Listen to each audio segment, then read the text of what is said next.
Praise the Lord. ஆதியாகமம் 41ஆம் அதிகாரம். 2 வருஷம் சென்ற பின்பு பார்வோன் ஒரு சொப்பனம் கண்டான். அது என்னவென்றால், அவன் நதி அண்டையிலே நின்று கொண்டிருந்தான். அப்பொழுது அழகும் புஷ்டியுமான 7 பசுக்கள் நதியிலிருந்து ஏறி வந்து புல் மேய்ந்தது. அவைகளின் பின் அவலட்சணமும் கேவலமுமான வேற 7 பசுக்கள் நதியிலிருந்து ஏறி வந்து நதி ஓரத்தில் மற்ற பசுக்கள் அண்டையிலே நின்றது. அவலட்சணமும் கேவலமுமான பசுக்கள் அழகும் புஷ்டியுமான 7 பசுக்களையும் பட்சித்து போட்டது. இப்படி பார்வோன் கண்டு விழித்து கொண்டான். மறுபடியும் அவன் நித்திரை செய்து 2ஆம் விசை ஒரு சொப்பனம் கண்டான். நல்ல செழுமையான 7 கதிர்கள் ஒரே தாளிலிருந்து ஓங்கி வளர்ந்தது. பின்பு சாவியானதும் கீழ்காற்றினால் தீந்ததுமான 7 கதிர்கள் முளைத்தது.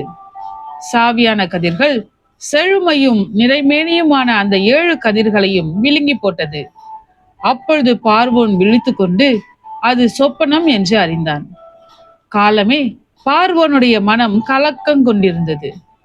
அப்பொழுது அவன் எகிப்தில் உள்ள சகல மந்திரவாதிகளையும் சகல சாஸ்திரிகளையும் அழைப்பித்து அவர்களுக்கு தன் சொப்பனத்தை சொன்னான். ஒருவராலும் அதன் அர்த்தத்தை பார்வோனுக்கு சொல்லக்கூடாமற் போயிற்று. அப்பொழுது பானபாத்திரக்காரரின் தலைவன் பார்வோனை நோக்கி, நான் செய்த குற்றம் இன்றுதான் என் நினைவில் வந்தது.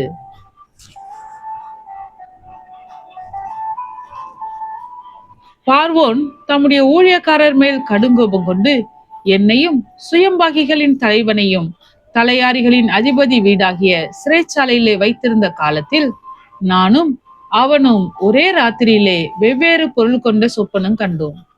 அப்பொழுது தலையாரிகளின் அதிபதிக்கு வேலைக்காரனாகிய எபிரேய பிள்ளையாண்டான் ஒருவன் அங்கே எங்களோட இருந்தான். அவனிடத்தில் அவைகளை சொன்னோம். அவன் நாங்கள் கண்ட சொப்பனங்களுக்குரிய வெவ்வேறு அர்த்தத்தின்படியே எங்கள் சொப்பனத்தின் பயனை சொன்னான். அவன் எங்களுக்கு சொல்லிய அர்த்தத்தின்படியே நடந்தது. என்னை திரும்ப என் நிலையிலே நிறுத்தி அவனை தூக்கி போடுவித்தார் என்றான். அப்பொழுது பார்வோன் யோசேப்பை அழைப்பித்தான். அவனை தீவிரமாய் காவல் கிடங்கிலிருந்து கொண்டு வந்தார்கள். அவன் சவரம் பண்ணிக்கொண்டு வேறு வஸ்திரம் தரித்து பார்வோனிடத்தில் வந்தான். பார்வோன் யோசேப்பை நோக்கி, ஒரு சொப்பனம் கண்டேன், அதன் அர்த்தத்தை சொல்ல ஒருவரும் இல்லை. நீ ஒரு சொப்பனத்தை கேட்டால் அதன் அர்த்தத்தை சொல்லுவாய் என்று உன்னை குறித்து நான் கேள்விப்பட்டேன் என்றான். அப்பொழுது யோசேப்பு பார்வோனுக்கு பிரதியுத்தரமாக, நான் அல்ல, தேவனே பார்வோனுக்கு மங்களமான உத்தரவு அருளி செய்வார் என்றான்.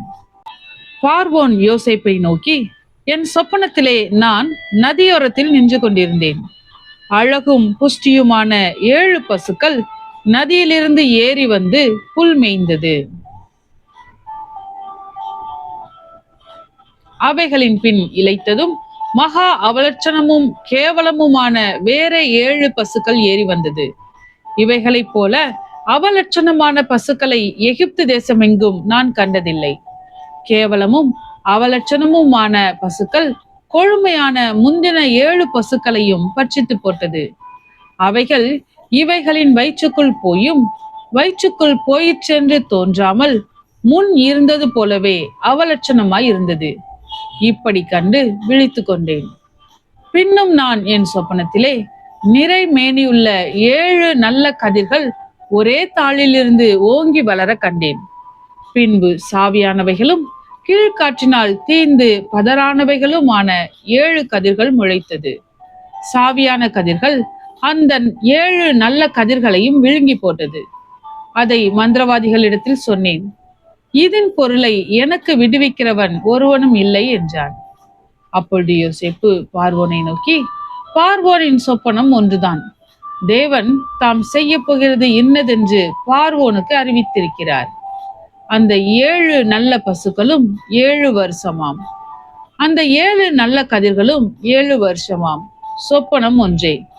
அவைகளின் பின் ஏறி வந்த கேவலமும் அவலட்சணமுமான 7 பசுக்களும் 7 வருஷமாம். கீழ்காற்றினால் தீந்து சாவியான 7 கதிர்களும் 7 வருஷமாம். இவைகள் பஞ்சமுள்ள 7 வருஷமாம். பார்வோனுக்கு நான் சொல்ல வேண்டிய காரியம் இதுவே.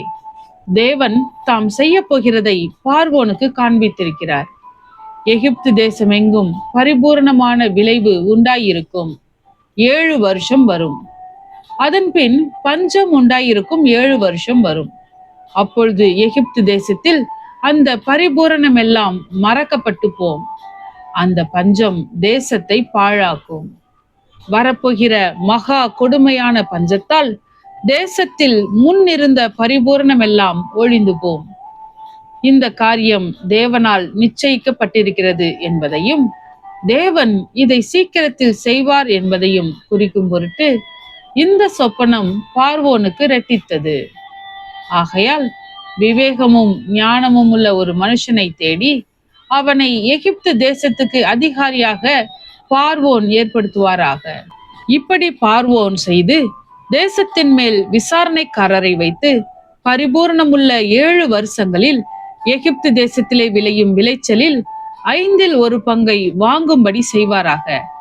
அவர்கள் வரப்போகிற நல்ல வருஷங்களில் விளையும் தானியங்களை எல்லாம் சேர்த்து பட்டணங்களில் ஆகாரம் உண்டாயிருக்கும்படிக்கு பார்வோனுடைய அதிகாரத்துக்குள்ளாக தானியங்களை பத்திரப்படுத்தி வைத்து வைப்பார்களாக.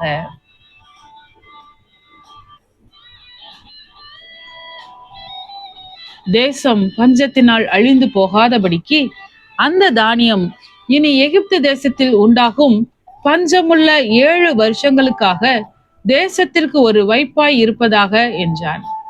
இந்த வார்த்தை பார்வோனுடைய பார்வைக்கும் அவன் ஊழியக்காரர் எல்லாருடைய பார்வைக்கும் நன்றாய் கண்டது.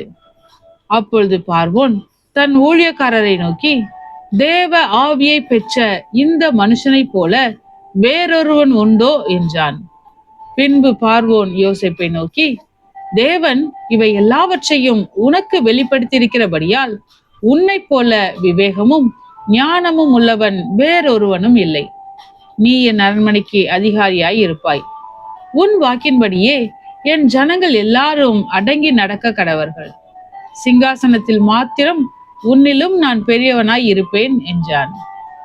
பின்னும் பார்வோன் யோசேப்பை நோக்கி, பார், எகிப்து தேசம் முழுமைக்கும் உன்னை அதிகாரியாக்கினேன் என்று சொல்லி பார்வோன் தன் கையில் போட்டிருந்த தன் முத்திரை மோதிரத்தை கழற்றி அதை யோசேப்பின் கையில் போட்டு மெல்லிய வஸ்திரங்களை அவனுக்கு உடுத்தி பொன் சரப்பணியை அவன் கழுத்திலே தரித்து தன்னுடைய 2ஆம் ரதத்தின் மேல் அவனை ஏற்றி தெண்டனிட்டு பணியுங்கள் என்று அவனுக்கு முன்பாக கூறுவித்து எகிப்து தேசம் முழுமைக்கும் அவனை அதிகாரியாக்கினான்.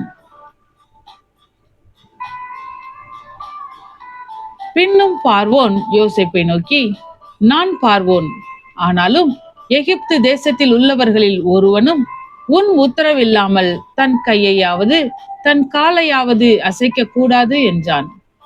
மேலும் பார்வோன் யோசேப்புக்கு சாப்நாத் பன்னேயா என்கிற பெயரை இட்டு ஓன் பட்டணத்து ஆசாரியனாகிய போத்திபிராவின் குமாரத்தியாகிய ஆஸ்நாத்தை அவனுக்கு மனைவியாக கொடுத்தான். யோசேப்பு எகிப்து தேசத்தை சுற்றி பார்க்கும்படி புறப்பட்டான். யோசேப்பு எகிப்தின் ராஜாவாகிய பார்வோனுக்கு முன்பாக நிற்கும் போது 30 வயதாய் இருந்தான்.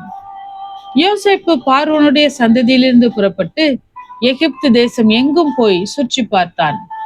பரிபூர்ணமுள்ள 7 வருஷங்களிலும் பூமி மிகுதியான பலனை கொடுத்தது. 7 வருஷங்களில் எகிப்து தேசத்தில் விளைந்த தானியங்களை எல்லாம் அவன் சேர்த்து அந்த தானியங்களை பட்டணங்களில் கட்டி வைத்தான். அந்தந்த பட்டணத்தில் அதின் சுற்றுப்புறத்து தானியங்களை கட்டி வைத்தான். இப்படி யோசேப்பு அளவிறந்ததாய் கடற்கரை மணலை போல மிகுதியாக தானியத்தை சேர்த்து வைத்தான். அது அளவுக்கு அடங்காததாய் இருந்தது. பஞ்சமுள்ள வருஷங்கள் வருவதற்கு முன்னே யோசேப்புக்கு 2 குமாரர்கள் பிறந்தார்கள். அவர்களை ஓன் பட்டணத்து ஆசாரியனாகிய போத்திபிராவின் குமாரத்தியாகிய ஆஸ்நாத் அவனுக்கு பெற்றாள். யோசேப்பு, என் வருத்தம் யாவையும் என் தகப்பனுடைய குடும்பம் அனைத்தையும் நான் மறக்கும்படி தேவன் பண்ணினார் என்று சொல்லி மூத்தவனுக்கு மனாசே என்று பெயரிட்டான். நான் சிறுமைப்பட்டிருந்த தேசத்தில் தேவன் என்னை பலுக பண்ணினார் என்று சொல்லி இளையவனுக்கு எப்ராயிம் என்று பெயரிட்டான். எகிப்து தேசத்தில் வந்த பரிபூரணமுள்ள 7 வருஷங்களும் முடிந்த பின் யோசேப்பு சொல்லியபடி 7 வருஷ பஞ்சம் தொடங்கினது. சகல தேசங்களிலும் பஞ்சம் உண்டாயிற்று. ஆனாலும் எகிப்து தேசமெங்கும் ஆகாரம் இருந்தது. எகிப்து தேசமெங்கும் பஞ்சம் உண்டான போது ஜனங்கள் உணவுக்காக பார்வோனை நோக்கி ஓலமிட்டார்கள். அதற்கு பார்வோன், நீங்கள் யோசேப்பின் இடத்திற்கு போய் அவன் உங்களுக்கு சொல்லுகிறபடி செய்யுங்கள் என்று எகிப்தியர் எல்லாருக்கும் சொன்னான். தேசமெங்கும் பஞ்சம் உண்டானபடியால் யோசேப்பு களஞ்சியங்களை எல்லாம் திறந்து எகிப்தியருக்கு விற்றான். பஞ்சம் எகிப்து தேசத்தில் வர வர கொடிதாயிற்று. சகல தேசங்களிலும் பஞ்சம் கொடிதாய் இருந்தபடியால் சகல தேசத்தார்களும் யோசேப்பின் இடத்தில் தானியம் கொள்ளும்படி எகிப்துக்கு வந்தார்கள். ஆமென். கர்த்தாவே, உம்முடைய வசனம் என் கால்களுக்கு தீபமும் என் பாதைக்கு வெளிச்சமுமாய் இருக்கிறது. இருளான என் வாழ்க்கையிலே வெளிச்சமாய் நீர் தந்த வசனத்தை தினமும் படித்து வாழ்வில் இடராமல் நடப்பேன்.